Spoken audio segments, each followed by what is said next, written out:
नमस्कार दोस्तों। दोस्तों, न्यूज़ टाइम में आपका स्वागत है। दोस्तों, एक नए राफाल की डील हुई है भारत की, मरीन रफाल की। 26 एयरक्राफ्ट, 63,000 करोड़ बताया जा रहा है आपका। ये सौदा 63,000 करोड़ का है। जो पहला सौदा था 36 राफेल का जो हमने लिए थे, वो करीब 55,000 करोड़ का सौदा था। दुनिया में बेहतरीन से बेहतरीन जो फाइटर एयरक्राफ्ट आते हैं वो 800 करोड़, 900 करोड़, 1000 करोड़ के आसपास आ जाते हैं। चाइना के थोड़े उससे भी सस्ते हैं, रशिया के उससे भी सस्ते 500-600, 700 करोड़ में भी आ जाते हैं। बढ़िया से बढ़िया जो होते हैं। इवन जो ग्रिपेन है, सैब जो यूरोपियन है, वो भी बहुत बढ़िया फाइटर एयरक्राफ्ट है और उसकी कीमत भी मुश्किल से 500-600 करोड़ के आसपास है। जब भारत ने कुछ साल पहले करीब करीब 55,000 करोड़ के 36 एयरक्राफ्ट राफेल लिए थे, तब भी ये भवें तनी थी लोगों के चेहरे पर कि भाई 1,500 करोड़ का एक नॉर्मल एयरक्राफ्ट कैसे हो सकता है, जो कि 5th जनरेशन का स्टेल्थ फाइटर भी नहीं है, 4.5 जनरेशन का नॉन स्टेल्थ है वो तो, कि 1,500 करोड़ का एयरक्राफ्ट कैसे हो सकता है, जबकि मनमोहन सिंह की जो डील थी उससे काफी सस्ती थी। किसने दलाली खाई थी? सबको पता है। बीच में अंबानी का नाम आया था, अनिल अंबानी का नाम आया था, और लेकिन उस केस को दबा दिया गया। सुप्रीम कोर्ट में उस केस को ऊपर नहीं आने दिया गया। फ्रांस के अंदर जो केस अदालत में चल रहा था, उसको भी शायद दबा दिया गया। उसको भी कैसे भी करके मैक्रो के द्वारा खत्म कर दिया गया।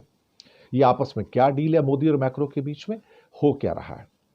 तो वहां पर सुप्रीम कोर्ट ने इसके ऊपर ढक्कन डाल दिया कि नेशनल सिक्योरिटी का एंगल है, नेशनल सिक्योरिटी का एंगल है, हम नहीं बताएंगे, हम नहीं बताएंगे। लेकिन सबको पता था 1,500, 1,550 करोड़ का एक एयरक्राफ्ट आया है वो, क्योंकि डील 55,000 करोड़ की थी और 36 एयरक्राफ्ट थे। सबको पता है कि हाँ 1,500 करोड़ हो गया। और 1,500 करोड़ का कोई भी एयरक्राफ्ट नहीं था, इवन F-16 भी नहीं था, F-18 भी नहीं था। दुनिया का सबसे जो महंगा एयरक्राफ्ट माना जाता है आज की डेट में, वो 5th जनरेशन का स्टेल्थ फाइटर अमेरिका का F-22 रैप्टर माना जाता है। लेकिन रैप्टर भी करीब करीब 1,000 करोड़ से स्टार्ट होकर $110 मिलियन से लेकर $350 मिलियन तक जाता है, अलग अलग वर्जन के अंदर। उसमें कुछ एयरक्राफ्ट ऐसे जो अपनी जगह से खड़े खड़े ऊपर आ जाता है, फिर चला जाता है वो, यानी कि अपने आप एयरलिफ्ट हो जाता है, उसे रनवे की जरूरत नहीं पड़ती है, तो कहीं से भी उसको यूज किया जा सकता है, चाहे वो मरीन वर्जन हो या कोई और वर्जन हो। लेकिन नॉन 5th जनरेशन का एयरक्राफ्ट, 4.5 जनरेशन का एयरक्राफ्ट, वो भी 2,500 करोड़ का खरीदा गया। 63,000 करोड़ की डील की गई और वो भी 26 एयरक्राफ्ट की। भाई बहुत बड़ी गोची है ये, बहुत बड़ा मसला है यहां पर। और यहां पर कौन आदमी है इस पर दलाल, जो एजेंट जो सब कुछ कर रहा है? पिछली बार भी ये राफेल का मामला दबा दिया गया, जिसके अंदर बड़े लेवल पे रिश्वतें दी गई और बड़े लेवल पे दलाली खाई गई। इस बार का दलाल कौन है इसके अंदर? कौन आ रहा है इसके अंदर? 2,500 करोड़ का कोई एयरक्राफ्ट हो ही नहीं सकता, मैं आपको बताऊं, एक भी एयरक्राफ्ट नहीं हो सकता दुनिया में। और भी स्टेल्थ फाइटर भी नहीं है 2,500 करोड़ के, तो भाई उनकी कीमत भी 1,000 करोड़ के आसपास है। तो मरीन वर्जन का एयरक्राफ्ट, वो भी नॉन स्टेल्थ का, उसकी कीमत 2,500 करोड़ कैसे हो सकती है? देखो जी, डील 63,000 करोड़ की है, 63-64,000 करोड़ की है, एयरक्राफ्ट सिर्फ 26 है। आप खुद कैलकुलेटर लीजिए और कैलकुलेट कर लीजिए। 2,500 करोड़ का एयरक्राफ्ट का मतलब है कि इंडिया का सबसे बड़ा डिफेंस स्कैम हो सकता है ये। 64 करोड़ के बोफोर्स के आगे आप सोचो ये कहाँ का है, 63,000 करोड़ का। और मोदी जी को इतना राफेल क्यों पसंद है? मोदी जी को मैक्रो क्यों पसंद है? और मैक्रो को मोदी क्यों पसंद है? क्या अंदर इन दोनों की भी कोई डील होती है? नाम गवर्नमेंट टू गवर्नमेंट डील है, नाम जो है गवर्नमेंट टू गवर्नमेंट डील है, लेकिन गवर्नमेंट टू गवर्नमेंट डील के अंदर भी दलाली पिछली बार हुई है और उस केस को दबा दिया गया। सुप्रीम कोर्ट के अंदर भी दबा दिया गया नेशनल सिक्योरिटी के नाम पे, और कहा गया कि हम तो कीमत भी नहीं बताएंगे। दुनिया को पता थी 54,000 करोड़ की, 55,000 करोड़ की डील है 36 एयरक्राफ्ट की। मोटा मोटा करोगे, आपको पता लगता है 1,500 करोड़ का एयरक्राफ्ट है, इससे ज्यादा क्या आप करोगे? और अब 2,500 करोड़ का एयरक्राफ्ट है। पूरी इंडिया की ट्रेजरी को लूटा जा रहा है यहां तो ये पैसा किसके पल्ले पड़ रहा है? कौन ले जा रहा है इस पैसे को?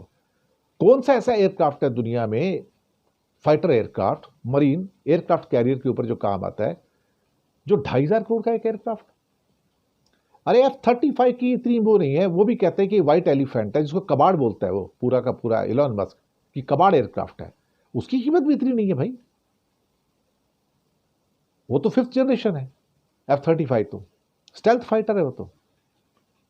लेकिन ये तो स्टेल्थ फाइटर भी नहीं है, 4.5 जनरेशन का एयरक्राफ्ट है। 2,500 करोड़ की कीमत पड़ रही है, 63,000 करोड़, 26 एयरक्राफ्ट। बड़ी दलाली है साहब इस बार। मुझे लगता है मोदी और मैक्रो इसका जवाब कभी नहीं देंगे। जब पिछली बार नहीं दिया तो अब क्या देंगे?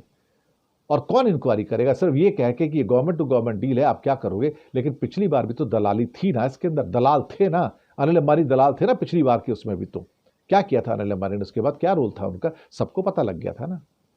लेकिन सब कुछ दबा दिया गया। फ्रांस की अदालत में चल रहा केस भी सुनने में आया, दबा दिया गया, उसको भी नहीं उठने दिया गया, क्योंकि कोई कोऑपरेट ही नहीं कर रहा है, कोई डेटा देने को तैयार नहीं वहां पर।